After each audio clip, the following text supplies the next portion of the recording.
Hey Guitar Fam, what's going on? It's Nate here, and this is a much requested song from the Guitar Fam survey that we just put out for this year, and it's Cat Stevens' Wild World. This is a fantastic song to get into if you want to learn how to dress up your rhythm guitar playing a little bit beyond just like a basic strumming pattern and some open chords, and if you want to start getting into using some scales and you're playing, there are a few licks in here that are really good for that. Of course, we have the tab and jam track available for you on guitarfam.com, so go there, download those resources, and while you're there, if you haven't already done so, create your complimentary account where you can get access to the first module of all of our premium courses. And now we have monthly and annual premium membership options for you too if you're looking for a place to learn, grow, and belong as a guitar player. Okay, this song is in the key of A minor or C major. Look at it whichever way you want. And the key of C major is spelled C major, D minor, E minor, F major, G major, A minor, and B diminished. But you're going to notice some chords that don't fit the key here. All right, the first thing we need to do is just go over the chords you need to play through this song, and we'll just go over these in the order in which they appear in the song. So A minor is the first, and D7. And if you need to pause the video, just pause it and look at these chords. The regular D major will work here as well. Then you need a G, a normal open G chord. Then a C, that's our 1. And then for an F, I found myself using a bar chord, an F bar chord, but I also found myself more often than usual using just this 4-string F, the partial F there, so it's fine to do that too. I need a D minor, and then an E major, and an E sus4. So just a normal E major, but put your pinky down on the second fret of the D string there. That'll give you E sus4. Anyway, those are the chords you need for this song. All right, we're going to stick to just one main strumming pattern for this song. And if you're more of a beginner or like upper beginner, just stick to this one through the whole thing. It'll get you through the entire song. If you're more of an intermediate player or like upper beginner player, you're going to want to do some variations. Just listen to the song, listen to some of the variations he's doing, but they're all based on something similar to this. And the main idea, it's a 16th note strumming pattern, so you need to keep your hand going with 16th notes the whole time. So 1 E and a 2 E and a 3 E and a 4 E and the main strumming pattern that we're using ends up being down, down, down, down, up. So 1 E and a 2 E and so 1 E and a 2 E and 1 E and a 2 E and or down, down, down, down, up. And for most of the song, for the majority of the song, each chord gets 2 beats. That means you're going to play, and it's a 2-beat strumming pattern, so you're going to play that strumming pattern once for each chord. I'll let you know when that kind of varies here and there. But it's just like a general rule. That's a really good strumming pattern to use, and you use the strumming pattern once per chord, except for in these special situations where we have some lead licks or fills or things like that. And now some of the variations on it on the chorus, he gets a little bit busier instead of just going. You might do something like. You might fill in some more of the 16th notes, so just be aware of that. Okay, now that we've got the basic building block for this, let's dig into the parts for the song.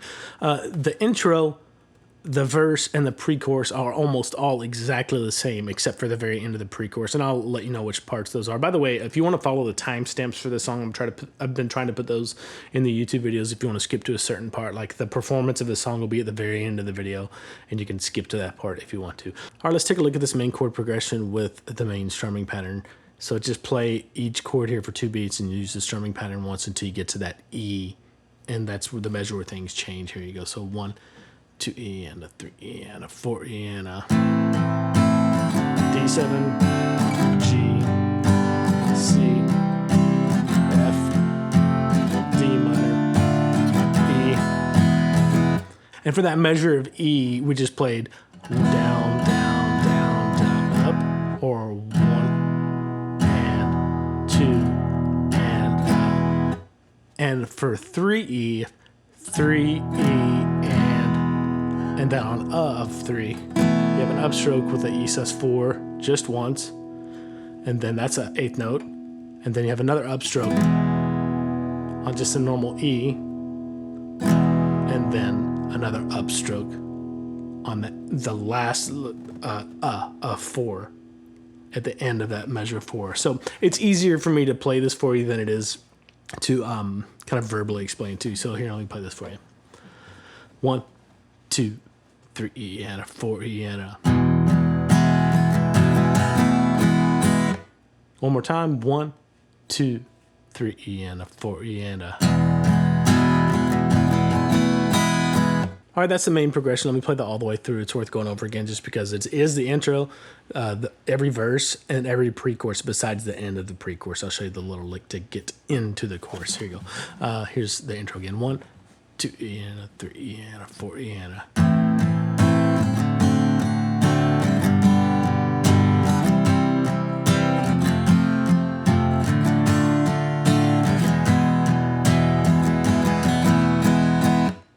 Okay, so that's the main thing you need to work on to get, I don't know, like 2/3 of this song down, maybe half of the song, because you have those lead licks in here that are going to take up some time to get down to. But once you do that, you just play the same thing for the verse when he starts singing.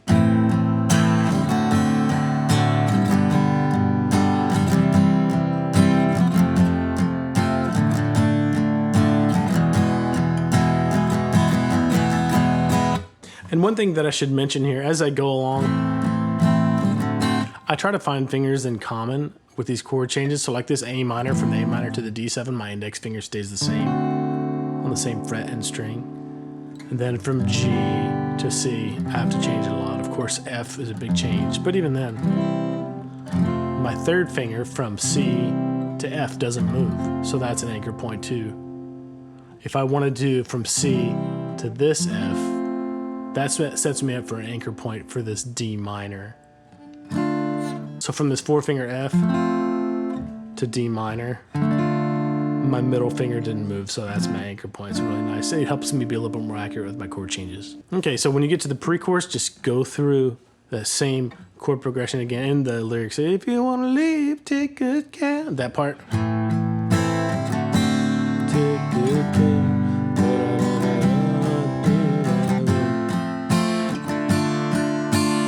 All right, when we get to measure 12, this E chord, this is where the rhythm completely changes, just for a little bit to get you kind of into this first fill lick that happens in the second half of this measure. It's just from the E to the G, so it's 1 E and 2 E and 3 E. Okay, so 1 and 2 and that quarter note on the G will last through 3 E. Beats of beat 3, and then on the and of 3 you have an open D string. This is our first little lead lick that we have to memorize. So open D string and then open G and B strings with 2 16th notes. So this is 3 and the and of 3, and you want to hit that with a down up, and then put your third finger on the D string and do the same idea. D string, downstroke, up string on the open G and B strings. Do that again. So when you put your third finger down, it's 4 E and so 3 E and 4 E and one more time.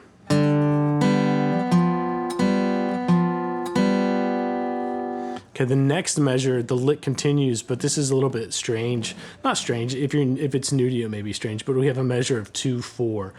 This happens more often than you think in pop music or even folk music, but just think about it as having a half measure here. And it's cool because like all you have to do is memorize the rest of the lick, and then as soon as you finish playing the lick, you just go back into your rhythm guitar part. So if I just did this, the next thing I have to do is go down to the second fret of the D string and play the same kind of lick. So D string, open B and G, same thing. Second fret of the D string, open G and B again, still 16 notes. And then let off and play the open D string, and then the G and B strings open again twice.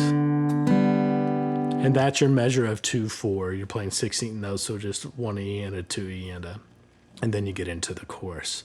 So let me just play this first lick for you. It's really good to isolate things like this. Just work on the strumming pattern for the first page here, and then at the end you'll see this lick come out. Just isolate it and work on it on its own. So you want to go.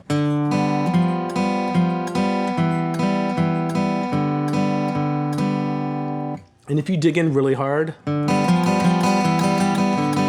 at least for now when you're first starting out, it's to me it's a little bit harder to be accurate and hit the right strings and everything. So just lighten up. And this song is pretty light on the guitar anyways.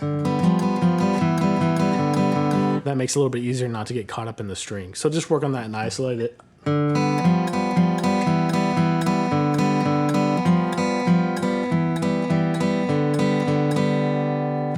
And just worry about getting through that first, and then you can worry about playing through the chorus, because the chorus is a different chord progression. We're using the same strumming pattern on it, but we have a couple of little more challenging lead licks that are thrown in here too. So let's go ahead and get into that. All right, so same strumming pattern on a C, G, F progression. So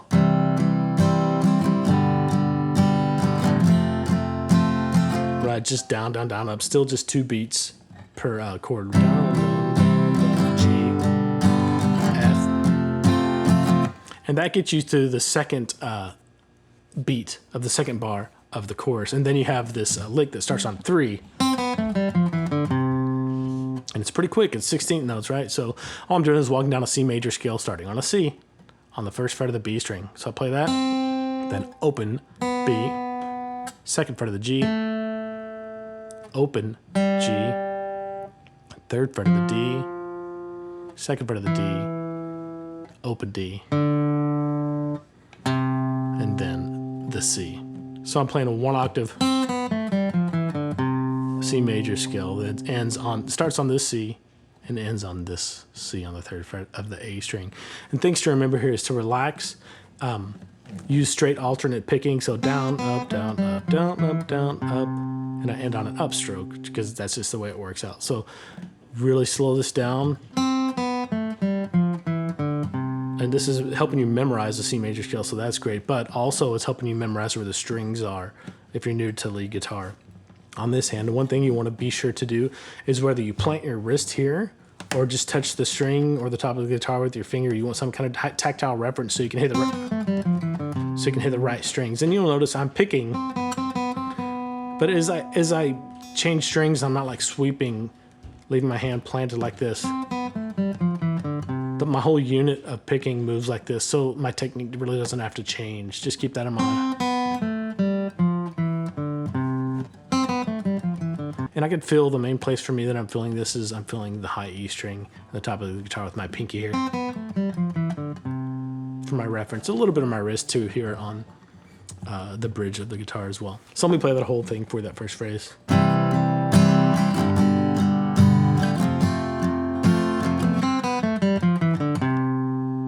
From there, you go right into a G chord. So I just played the C, right? So I roll my third finger over and just hit a G like that.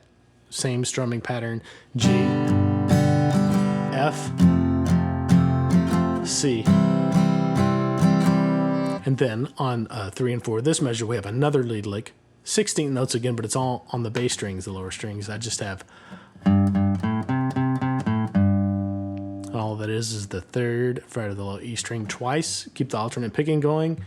Some kind of tactile reference so you can feel where your strings are. So twice on that G.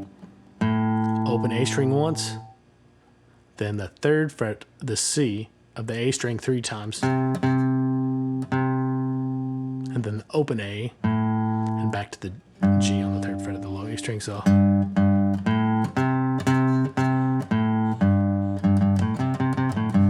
and again, isolate these licks on their own first, and then isolate the measures they're in. So, like if you practice just the chord before and the lick, that's a nice gateway to be able, starting to be able to incorporate it into this whole phrase. After that, just continue on with the same strumming pattern on a C, then a G, then an F, and then the same scale like C, then go to a G, same strumming pattern, F, C. And this is the last really main part of the song that you have to learn. This is a little cross-picking pattern, and this is where the strumming or each chord does not get 2 beats. Each chord only gets 1 beat, and this is kind of a turnaround to take you back into the verse. It's a D minor, so just put your D minor on, and I'm playing strict alternate picking, cross-picking, and I'm just playing D string, G string, B string, E string. So let them ring out over each other, and then switch to an E chord and do the same thing. D string, G string, B string, E string. And alternate picking, strictly down, up. So 3 E and 4 E and And again, it's really critical to have some kind of tactile reference on this so I can know where to start. I can feel the top of my guitar and the high E string, and even this part of my hand is feeling the lower string, so I know exactly where I am on that D string. And then I can come back down here, put the E chord on, and feel the same thing, and play the same exact thing for the E major chord there. So let me play the full chorus for you. 1, 2, 3, 4.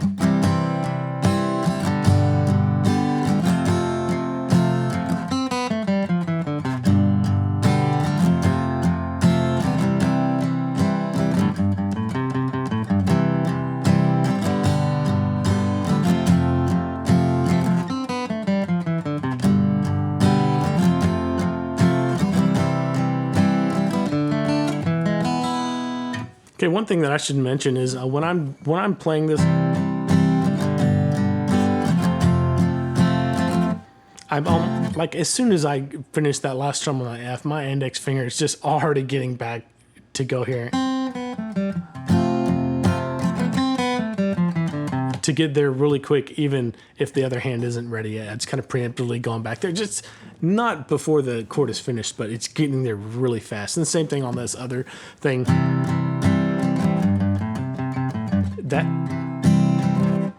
That third finger,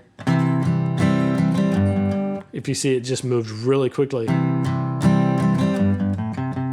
And just like the other chord, I didn't abandon the other fingers on the other chord because it still needed to ring out. I was just kind of buying myself some time to get to that lick as fast as possible. And same thing on the... I'm lucky here because the first note is an open string. And then getting to that E, I just have to get to it really quick to make sure it fits. Okay, verse 2 and pre-chorus 2 are the exact same. So once you've learned the first ones, second ones are no big deal. Chorus 2 is almost the exact same thing. There's only one little difference. So if you're going through the chorus,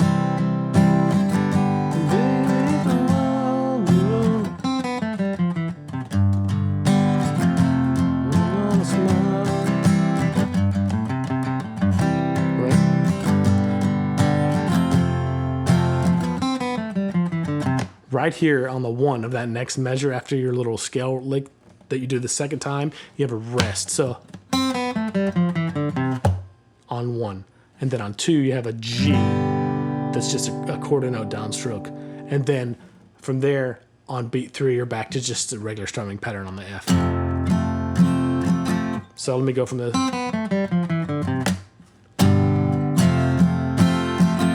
and then back, just as the last chorus was from here on out. And then the D. And the E. So the only difference is that pause on, you'll see it on measure 37 for quarter note rest, and then just a single quarter note strum on beat 2 on that G. All right, from there you have the interlude, which is the same thing as the intro.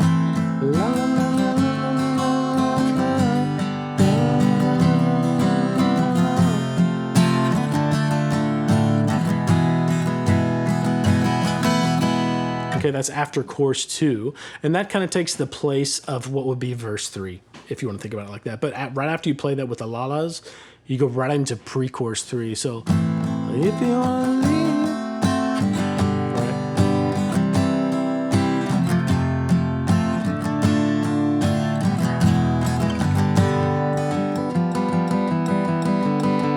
okay, so it's the same thing. The order is just a little twisted because you have the la-las instead of what would be like a verse 3.